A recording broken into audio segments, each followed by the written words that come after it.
kalahating katawan ko po is parang naglampo siya.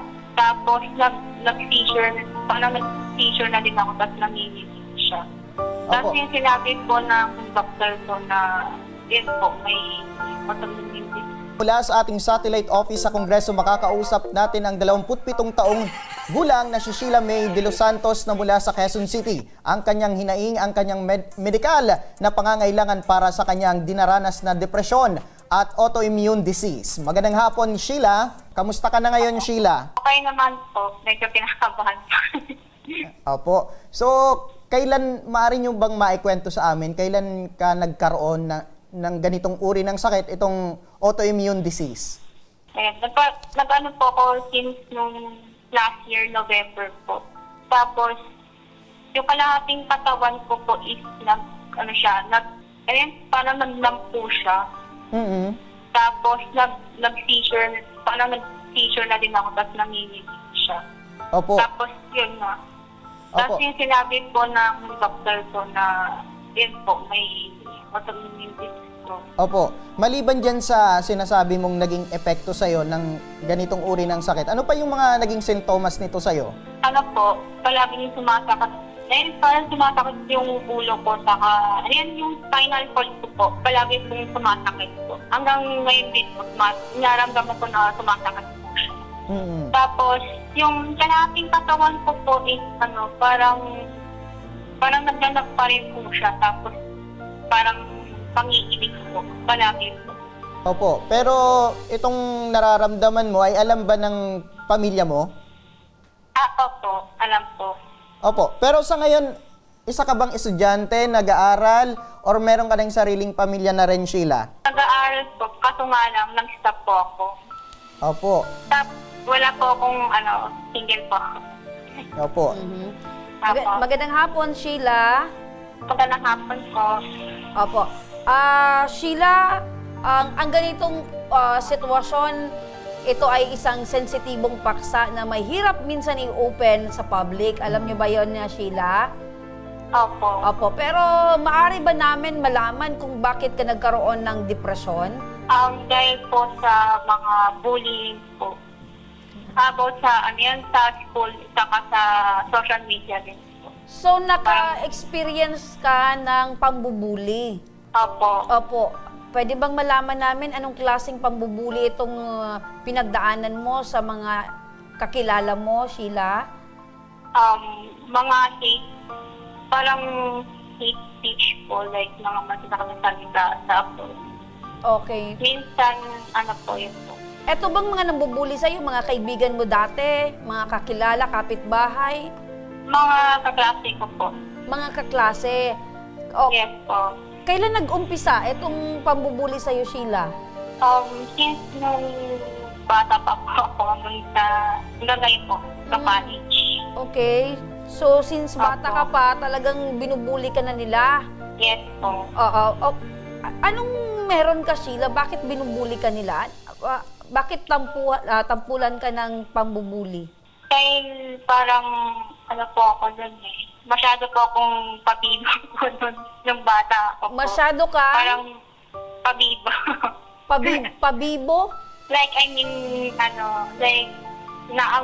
na-outstanding ko po sila. Parang masyadong naiingit yata sila sa akin. Parang gano'n. Ayun. So, Binubuli ako. parang ikaw yung nagsashine lagi. Nasapawan mo Yes, sila. oo. Nasasapawan mo sila. So, parang Opo. dahil naiinggit sila sa'yo, idinadaan nila sa pambubuli. Yes po. At yung pambubuli na yon, hindi mo kinaya. Yes po. Okay. May iba din po na hindi lang sa hate speech po, parang hinala din ako physical. Mhm. Like, kinukulong sa PR. Meron din times na parang habang nasa PR po ako, binubuhusan na ako ng tubig.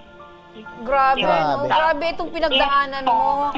So, hindi mo ba sinumbong sa mga magulang mo or sa teacher mo itong ginagawa sa'yo? Hindi po, kasi parang yung iba po kasi may gang. Yung iba kasi classmate ko, parang alam niyo parang may gang. Like, Gang. parang po siya. Yes po, gang po. Yung tito mo. Alin po? Sino yung may gang? Mga klase ko po. is parang- Okay. So dahil doon, parang natakot ka na labanan Natakot or po ipaalam ako. sa pamilya mo yung ginagawa nila sa'yo. Yes po. Opo. Pero ngayon, Sheila, alam na lang pamilya mo kung bakit ka nagkaroon ng depression dahil nga dito. Hindi din. Hindi din. So tinago mo yon sa iyong sarili. Yes po. O kumusta ka ngayon, Sheila? Okay naman po. Okay. So, Medyo nag-ano po. oo. Medyo nilalabanan ko din po yung depression ko din po. Saka Opo. ano din po. Oo, Sa health ko din po. Siguro the best thing to do, Sheila, pag may ganyan, mas mabuti na i-confine mo siya or ikwento mo sa ibang tao para at least meron kang Yes, po. outlet na mapagkukwentuhan or malalabasan ng iyong bigat na nagdadaanan. Pero ngayon meron ka naman na mga kaibigan na pag in case na binubuli ka, ay kumbaga nakakausap mo. Meron naman po. Meron naman po akong kaibigan na nakakausap namin po. Okay. Opo. Medyo ano lang po, easy lang po. Medyo curious lang ako, Sheila, pwede bang matanong, ano yung nauna na naramdaman mo? Ito bang autoimmune disease or etong depression? Depression po, nung una. Okay. Tapos, umalan din po yung autoimmune disease ko po. Okay. So, meaning to say, Yes, Merong yung epekto nitong depression sa sarili mo, nanghina ka, dahil Yes, wala po. kang mapagsabihan, kumbaga hindi mo ito nailapit sa doktor para ka mapatingnan. So, nanghina yung katawan. Parang Kumbaga, ganun po. oo. Kumbaga ako na din ito sa ibang tao na sinasabing gawa-gawa lang daw ang depresyon. Hindi po, kumbaga hindi. Alam mo, partner, kaya na naging batas sa ating bansa itong Anti-Bullying Act dahil malaki talaga yung epekto nito sa isang tao na nakakaranas ng pambubuli. 'Di ba? Tama. Lalo na yung mga mahihina talaga yung loob, kaya talagang pinalakas ng ating bansa itong Anti-Bullying Act at merong itong pataw na pagkakakulong at penalidad. Kumbaga meron na din sila mga program para mabigyan ng kumbaga pag-aaral sa ating mga kabataan, especially itong mga simula pa lang elementary, ay malaman nila yung mga karapatan Opo. at dapat nilang gawin in case na makaranas sila ng pambubuli sa loob ng paaralan. Balikan natin si Sheila. Sheila, ano yung maitutulong ng Ako Bicol Party List at ang aming programa para sa iyo, Sheila? Para po, ano yan? Sorry, medyo, maraming salamat sa inyo, ako People Party, saka sa Bang Oramix po. Para dun po sa MRI ko po. Ayun. So, si Sheila MRI ko po. ay naniniwala na matutulungan siya ng Ako Bicol Party List para sa kanyang MRI. So, Yes idiretso na po, natin MRI. itong kagustuhan ni Sheila na matulungan siya ng Ako Bicol Party List. Nasa linya ng ating telepono si Sir Alvin Martinez, ang Supervising Political Affairs Officer ng Ako Bicol Party List. Sir Alvin, magandang hapon sa muli. Ma'am Remy, magandang hapon muli. Opo, ano po yung maaring matanggap na tulong ni Sheila dahil MRI daw po yung kinakailangan niya. So ito po ba ay maibibigay ng Ako Bicol Party List itong pangangailangan niya para sa kanyang medical na asistensya? Opo, Ma'am Remy, tamang-tama nga. Kanina nakikinig ako si Sheila May po. Ang sinasabi nga niya, nagpapasalamat na siya agad. Dahil alam po natin at alam po niya na Ako Bicol Party List po ay handang tumulong. Anytime ready. Kaya po yung kanyang quotation po na sinabmit kanina dito na 23,000+, ibubuo na po natin yan. Gagawin na po natin 25,000 ng Ayun! guarantee letter. Ayaw ng Ako Opo. Bicol Party List na may mga butal. Butal. So, bubuuin to ako 25,000 pesos. Opo. Saan na Opo. po natin sa 25,000? Andog po yan na Ako Bicol Party List. Opo, at sa lalong madaling panahon, Sir Alvin, ay matatanggap na ni Sheila itong tulong mula sa Ako Bicol Party List. Yes po sir. Sa lalong madaling panahon yan, baka bukas, makalawa, baka tumawag na po ang ating Ako Bicol staff sa kanya upang kunin niya na yung guarantee letter dahil naiintindihan naman natin na yung kanyang karamdaman, yung autoimmune disorder at saka major depressive disorder, yan po ay nangangailangan ng madali ang gamutan, ano? Hindi lang MRI yan, pati po gamutan kasama na po yan. itutulong po yan ng ako Bicol Party List para kay Sheila. Opo, kung meron kang mensahe, Sir Alvin, dito kay Sheila, ano po yon? Ang mensahe ko po kay Sheila, hindi lang po kay Sheila May, no? Pati po sa ating mga kababayan po na nakikinig ngayon at nanonood, siguro naman po, linggo-linggo at natutunghayan natin kung ilan po ang natutulungan nating mga kababayan, no? Bicolano at hindi Bicolano. Huwag po silang mawala ng pag-asa at nandyan po parati ako, Bicol Party List, handang tumulong po.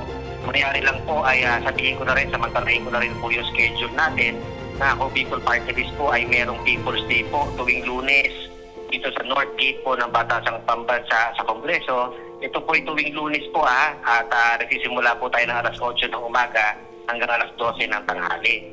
Mangyari lang po, dalhin po nila yung photocopy ng mga requirements nila upang mapabilis po yung proseso. At huwag po silang mag-alala, yung mga kababayan po natin na lahat po ng nandito tuwing Lunes ay tsak po mabibigyan po ng pagkakataon upang isubmit nila ang mga requirements at paproseso yung mga hinihiling nilang tulong medikal. Ayun. Maraming salamat, Sir Alvin Martinez, ang Supervising Political Affairs Officer ng Ako Bicol Party List. Dahil kayo, laging naandyan para tumugon sa ating mga pangangailangan ng ating mga kababayan. Maraming salamat, Sir Alvin. Maraming salamat, Ma'am Remy, at Sir, maraming salamat po sa tapang oras mismo. Yan, balikan natin si Sheila, ano? Hello po.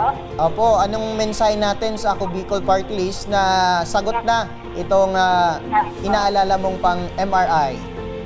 So, maraming salamat sa Ako Bicol Party List at sa pag-ora mismo po. Salamat po kasi malaking tulong na po sa akin po. Okay. So, yung pagpapasalamat mo kanina, eto na, talagang tinugunan na ng Ako Bicol Party List. Sheila, baka meron kayong mensahe sa mga nakikinig ngayon, nanunood, na kaparehas mo din na lumalaban sa depresyon?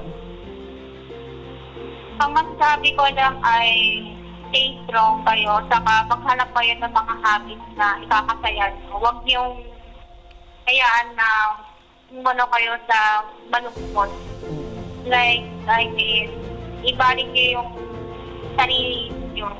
So, saan kayo saya?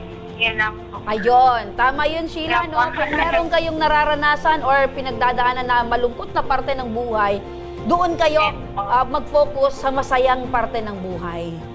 Yes po. Okay, maraming salamat, Sheila, at huwag kakalimutang magdasal at magpasalamat sa Poong May Kapal sa buhay na ibinigay sa atin at magpagaling kayo, Sheila, no?